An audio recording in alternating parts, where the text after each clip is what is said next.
Penny and I were lying in bed reading, as we did every night before bed. I, a hunting catalog, and my wife, now 2 years old, was reading a trashy love novel. The kind that featured an Adonis on the cover, bare-chested, his blonde mane fluttering in the wind while he clutched a barely clothed wench with huge heaving breasts. Penny broke the silence with a question that will ring in my ears forever. "What would you do if you found out I was having an affair?" I didn't say a word. I just reached over to my nightstand, pulled out my .38 special, took the safety off, and put a hole right between my wife's eyes. The bullet actually tore through a glamorous 16 inches x 24 inches photograph she had given me for my birthday last year. It left a nice hole in the wall behind her. The vinyl siding will need to be fixed too. Damn, that little gun was loud. Without protection, my ears were ringing. Penny, to put it politely, soiled the sheets. When she calmed down enough to speak, she screamed, "Are you crazy? What the hell did you do that for?" She was still shaking. To answer your questions in order, first of all, no, I'm not crazy. And second, to show you what will happen if you ever cheat on me, only I'll shoot your pretty face, not your picture. But first, I'll make you watch me execute the cheating bastard who desecrated our marriage vows. You have my solemn word on the matter. Any other questions? Not a peep. We didn't press against each other that night. You'll never know. The next morning, I put the picture up again, broken glass and all, and the subject never came up again. Foolishly, I thought the reminder would be strong enough to guarantee fidelity.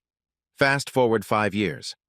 How I found out my wife was cheating was irrelevant. Suffice it to say that I knew for a fact that at 11 in the morning she would be cheating with her boss, one Roger Lamphere, 57, in our bed.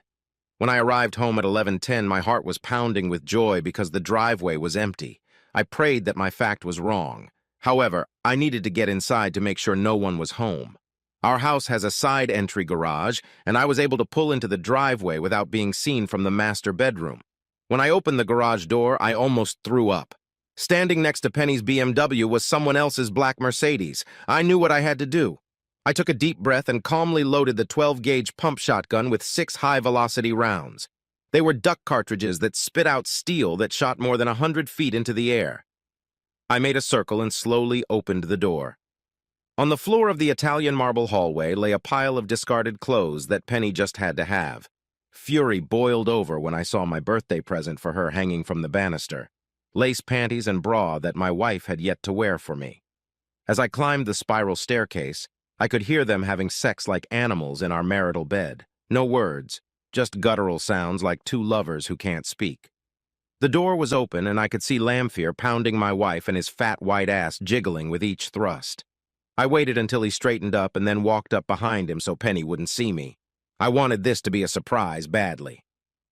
When he got a good rhythm going, I aimed the shotgun about 6 inches from the base of his skull and squeezed the trigger. Fire burst from the barrel, and 100 pea-sized steel pellets pierced his head. I was amazed to see his body take 2 more jolts before collapsing onto Penny. Penny let out a single scream as the bright red blood and gray matter of his brain splattered over her. Then she fell silent. She fainted. I had never killed anyone before, and I didn't know what to do. I really wanted to talk to Penny before I executed her, so I rolled the dead bastard off her and onto the floor. The bullets had made a neat hole about 1 inch in diameter in his forehead.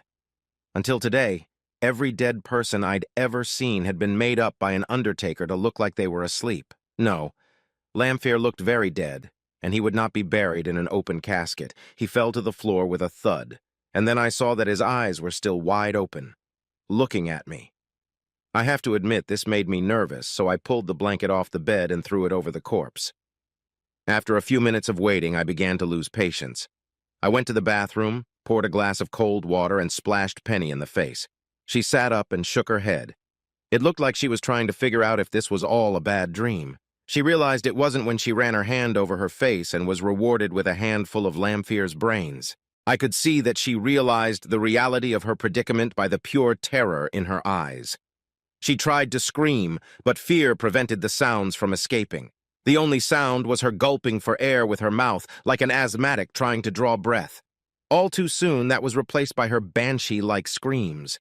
I was beginning to worry that I wouldn't have the guts to shoot her.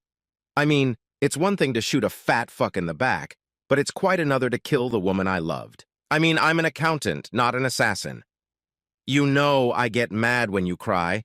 I'm telling you right now, cut the crap. It won't help you one bit. I offered her a towel to wipe the brains and blood off her exposed breasts. She started to speak, but her lips were trembling so badly I couldn't understand her. I told her to calm down and take a deep breath, because I wanted to hear what she had to say. After a couple minutes, I could finally make it out. Am I going to die? Remember what I told you I would do if you had an affair? She nodded her head. Can you give me one good reason why I shouldn't kill you? She had the most bewildered expression on her face, as if she was digging through the depths of her mind to find the marvelous words that would soften her death sentence. At last she murmured, No. You've been my wife for 7 years, so I'll give you 7 minutes to reconcile with God. I warn you, if you try to talk me out of killing you, I'll blow your head off in an instant. I looked at my watch and said, Time's up.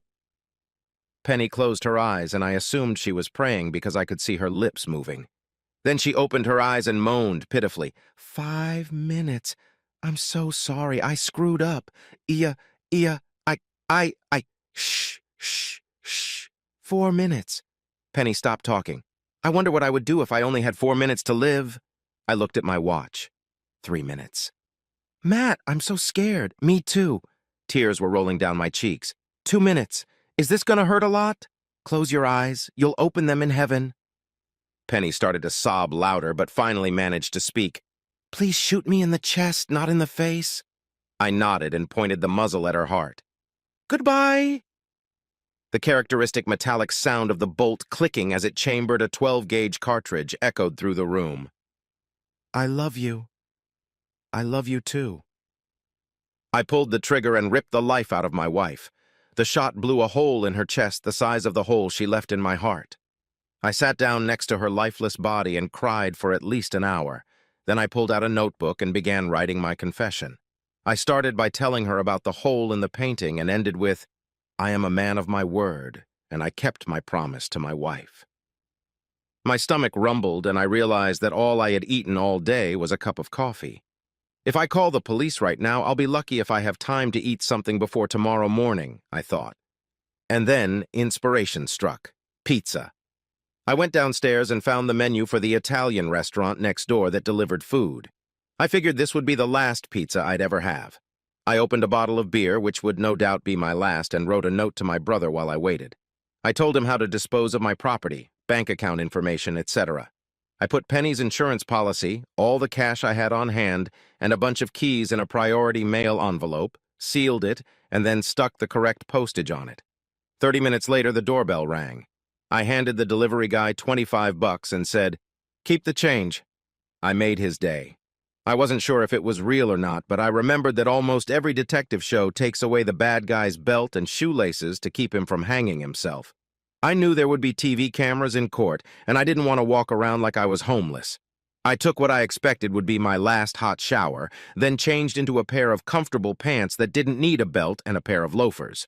To make sure my story would get out, I made copies of my confession and mailed them to 2 reporters whose names I recognized from the front page of the local paper. I wanted to make sure everyone knew why I had to do this. I walked about a half-mile to the drugstore and dropped the envelopes in the mailbox. As I walked back, I realized I was taking my last walk as a free man. 10 minutes later, I took one last walk through our house, ending in the master bedroom. I kissed Penny goodbye one last time and went downstairs to call the police. I placed my signed confession on the floor next to the disassembled shotgun. 911, what is your emergency? My name is Matthew Weiss. I just shot my wife and her lover. I have your address. 2201 Morrison Street. Yes, ma'am. They're in the bedroom upstairs. I'm sending a squad car and an ambulance. I've alerted the officers that you're armed. Please state your intent. No problem, ma'am. Tell the officers I will offer no resistance. The front door is wide open and I'll be lying face down with my fingers behind my head. A couple minutes later, the first patrol car arrived. It took them almost as long to get in and handcuff me. I was taken to the station in the back of an unmarked car. The next couple days passed like a blur. I was glad I ate before turning myself in as I was interrogated non-stop. I should mention I live in a nice, quiet bedroom neighborhood, and this was the first double homicide they had ever had. It seemed like everyone wanted to talk to me. I kept telling them that I explained everything in my confession, but they still insisted on questioning me. The detective questioning me kept asking if I had ever thought about suicide. My answer was always the same. I only did what I gave my solemn word, and a man who does not keep his word is not a man. He got even angrier when I refused to tell him how I knew my wife was having an affair, and more specifically, when she was having a date with her lover. His fancy words didn't loosen my tongue because I was sworn to secrecy, and I am, after all, a man of my word. I couldn't tell how much time had passed because there was no window or clock in the room, just a metal table to which I was handcuffed and 2 chairs. Later, when it was early evening, as I assumed it was, a state police investigator took over the interrogation. He seemed like a nice enough guy. He even offered me a cup of coffee. It tasted like hell. I told my story again. He thanked me for my time and said he'd be back when it was time for me to go to court. I was then examined by a psychiatrist to determine if I had lost my mind. When he asked if I felt remorse, I said, "No, I feel betrayed. I was betrayed by a woman who promised before God and men to leave everyone else behind." Then I added, "I had to do what I did, otherwise I would not be a man." He was not very pleased with my answers. We argued at length about my morals and ethics for what must have been 2 hours before he announced that he had what he needed. I was shackled and taken back to my cell to wait for the next inquisitor. The next morning, I was brought before a judge for arraignment. After the indictment was read, I was asked if I would plead guilty. "Guilty, Your Honor." My court-appointed attorney, who looked like he was straight out of law school, shouted, "No, Your Honor, my client didn't do it.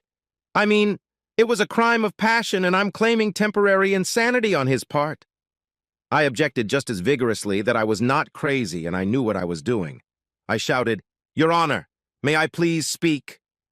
There was a loud roar from the audience. Cries of, "Let the murderer speak," rang out. Others suggested how to put me to death. One man in a bad suit pushed his way forward. "Thompson of the Times.